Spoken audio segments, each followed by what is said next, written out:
Teman-teman, masa kini banyak yang mengklaim bahwa gereja yang Yesus dirikan adalah gereja Kristen, bukan gereja Katolik. Bukti Alkitabiah yang dikutip untuk klaim ini ditemukan dalam Kisah Para Rasul. Dan di Antioquia, murid-murid untuk pertama kalinya disebut Kristen. Lihat Kisah Para Rasul 11 ayat 26. Banyak orang Kristen modern kemudian mengira bahwa gereja Katolik didirikan oleh manusia, jauh kemudian dalam sejarah Kristen. Para murid di gereja mula-mula dikenal sebagai orang Kristen. Tetapi apakah ini berarti bahwa gereja mereka bukanlah Katolik? Sedikit studi sejarah di Antioquia mengungkapkan bahwa gereja orang Kristen mula-mula ini memang gereja Katolik. Salah satu hal yang dilakukan Petrus sebelum dia pergi ke Roma adalah mendirikan gereja di Antioquia, kota terbesar ketiga di Kekaisaran Romawi saat itu. Petrus menabiskan seorang murid di sana bernama Evodius menjadi uskup dan mengangkatnya menjadi uskup Antioquia. Evodius diyakini banyak orang sebagai salah satu dari 70 murid yang Yesus tunjuk untuk pergi mendahuluinya ke kota-kota dan tempat-tempat di mana dia mengajar selama perjalanan misionarisnya yang kedua. Lihat Injil Lukas 10 ayat 1. Dan pada masa pemerintahan Evodius sebagai uskup di Antioquia, murid-murid di sana untuk pertama kalinya disebut Kristen. Tapi tidak sampai di situ saja.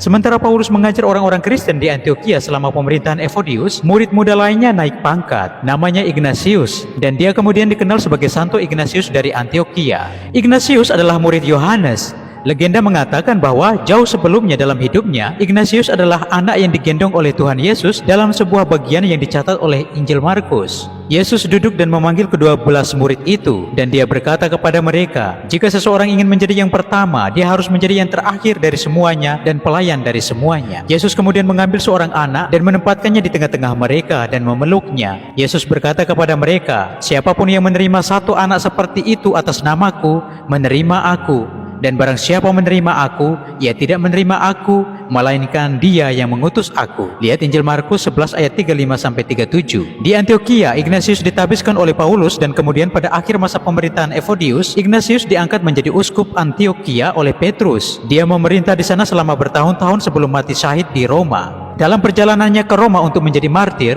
Ignatius menulis beberapa surat kepada rekan-rekan Kristen di berbagai lokasi, menjelaskan tentang teologi Kristen. Dia secara khusus menekankan tentang persatuan di antara umat Kristiani dan dikenal sebagai Bapa Apostolik Gereja. Dalam salah satu suratnya kepada orang Kristen di Smyrna, Ignatius menulis, di mana ada Kristus Yesus, di situ ada gereja Katolik.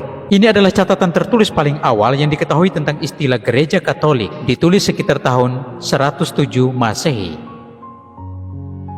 Nah teman-teman, semoga ulasan ini membantu kita. Salam, Tuhan berkati.